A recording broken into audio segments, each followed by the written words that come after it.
மசாலா நல்லா கொதிச்சு வந்த பிறகு நம்ம முட்டையை வேக வச்ச முட்டையை எடுத்து போட்டுக்கலாங்க.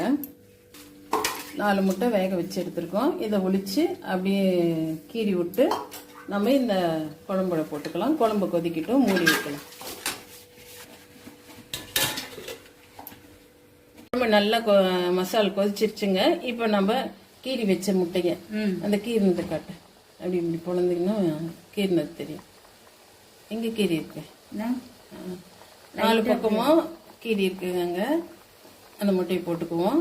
இப்போ இது வேற பாத்திரத்துக்கு முட்டை குழம்பு மாற்றிக்கலாம்.